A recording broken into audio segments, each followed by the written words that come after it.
Hey everyone, in today's video I'll be going over a Black Prior themed build, and honestly it's just as fun as it is effective, so you'll have no problem at all running through the world of Elden Ring, and even in PvP fights. Don't forget to subscribe for more weekly content. I also have a Discord set up for anyone looking for more people to play with. The link to that and other Elden Ring related videos will be in the description down below. Alright, now let's dive into this build, starting off with the weapons. In our main hand, I'm using the Lordsworn Sword. You can also use the Broadsword, which does a bit more damage and has better scaling and strength. But I like the moveset with the Lordsworn Sword, having a heavy, rolling, and crouching poke attack. It just makes it so much easier for roll catching people, and just having some extra range in general. With the Ash of War, I'm going with Seppuku, which makes you stab yourself to place a bleed effect on your sword. I'm also using the bleed variation as well, so we can proc a blood loss in our opponents with as little as 1 to 3 attacks. Another great thing about this is how fast the straight sword's attacks are. Usually after activating a blood loss in our opponents, we can follow up right away with another attack, just taking chunks of health away in an instance. In our other hand, I'm using the Banished Knight Kite Shield. It kinda just completes the look of the Black Prior while being really useful at the same time. With the Ash of War, I'm using Shield Bash, and it's exactly what it sounds like.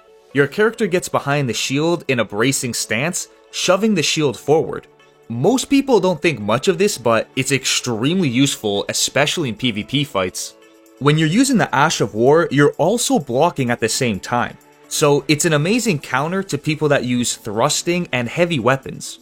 The best time to use this is when someone's about to do a running attack at you or a rolling poke attack. You just eat whatever they throw at you, taking barely any damage, and then smashing your shield right into them. It also staggers them as well, so you have a chance of following up with an additional attack using your sword, and it doesn't end there either. I also have the bleed variation on the shield. So when we bash people, we can also build up a blood loss and even proc it for some more damage. Lastly, we have a counterattack that I don't see a lot of people use at all. It's exactly how it sounds. When you block an attack and then press the heavy attack button, you'll do this decently quick animation counterattacking whoever hit you.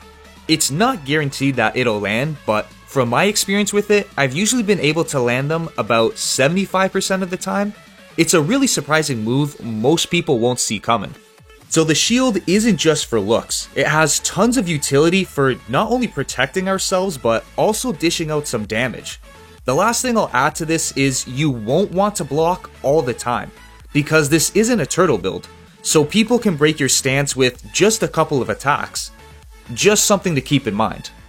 Next is how we can increase the damage of our sword and shield. For that, I'm using a Sacred Seal to cast the spell Flame Grant Me Strength.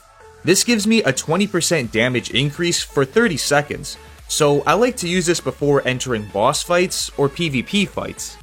With the Flask of Wondrous Physic, I'm using the Strength and Dexterity Crystal Tears. This gives me an extra 10 levels in both of those stats just for some extra damage.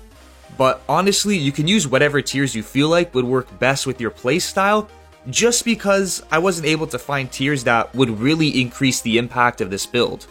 The tiers last for 3 minutes, so I use them in the exact same way as the spell Flame Grant Me Strength, right before boss fights or PvP fights for a little bit of extra damage.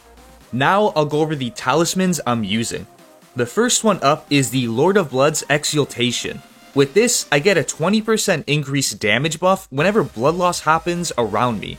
A really nice thing about this is we don't have to wait to inflict a blood loss to get this damage. When we activate the Ash of War Seppuku, it causes a little blood loss in us. So we can get that 20% increased damage right away before we even jump into the fight, being ready at full power. The second talisman is the Curved Sword. There's not a whole lot to it.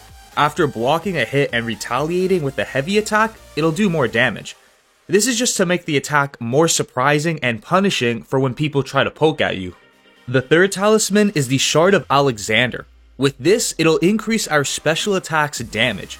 So when we go to shield bash people for running at us or trying to trade hits, we'll give out more damage than what we take. With the last talisman, I'm using Millicent's Prothesis, mainly because it has a 2-for-1 special, increasing our damage with successive attacks and giving us 5 levels in Dex.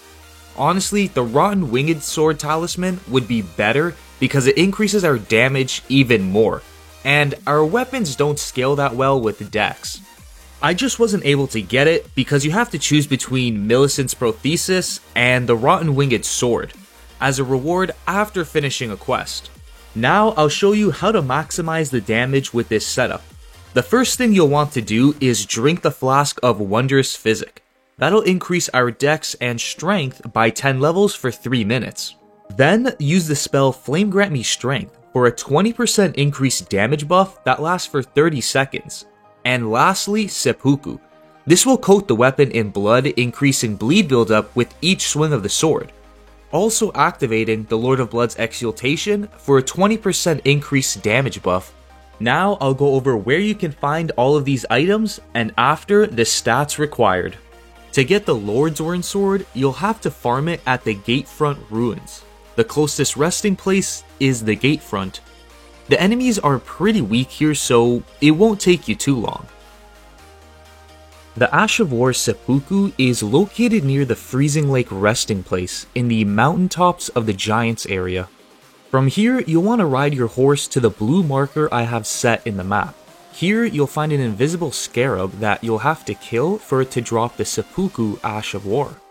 Don't worry, it's not completely invisible. It leaves behind a trail that you'll be able to see very easily. To get the Banished Shield, you'll want to reach the Cathedral of Dragons Communion resting place. You'll have to repeatedly kill these banished knights here in order for one of them to drop it.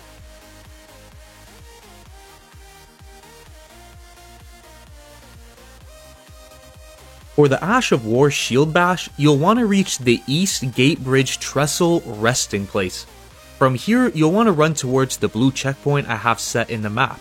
There should be a scarab there for you to kill that will drop the Ash of War.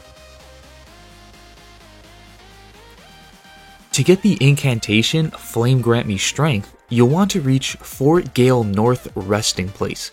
From here, you'll head south towards Fort Gale, where you'll have to get behind the castle and drop down to pick up the spell.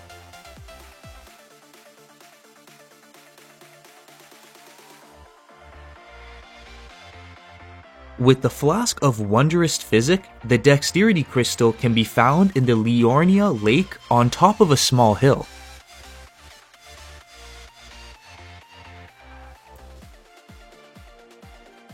The Strength Crystal Knot is located near the Stormhill Shack resting place. From here, you just head up the hill and you'll find it resting inside of a stone bowl.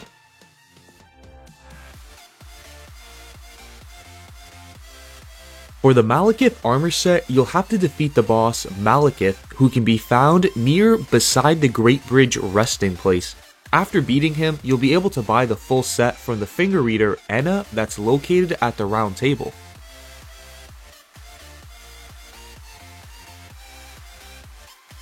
To get the helmet, you'll want to reach the inner consecrated Snowfield resting place.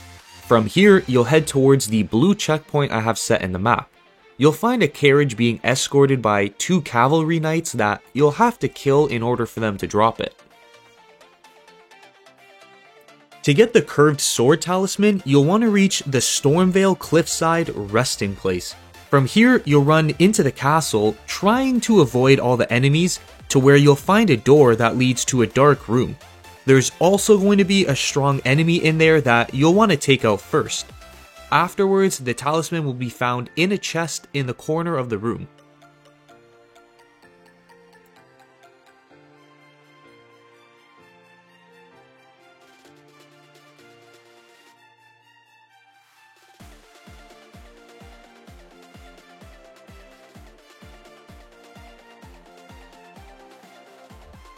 The Lord of Blood's Exultation can be found in Leyondel's Catacombs, where you'll have to solve a puzzle and then defeat a boss for it to drop it. To get Millicent's Prothesis, you'll need to complete the Millicent's quest line, which goes hand in hand with Gowry's quest. This can be started by talking to Millicent that's located at the Church of the Plagued. Lastly, to get the Shard of Alexander, you'll need to finish the Iron Fist Alexander's questline, which can be started by heading south of the War Master's shack, where you'll find him half buried.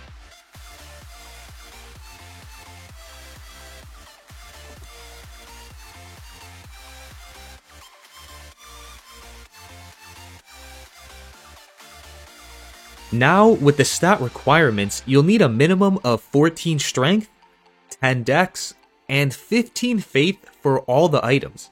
If you want it to be effective, I would recommend putting a lot of stats into Arcane to increase the bleed buildup effect. That's everything for today's video. I'd like to give a big thanks to the members of my channel for supporting me on my videos and the future ones to come. Thanks for watching, and I'll see you all in the next one.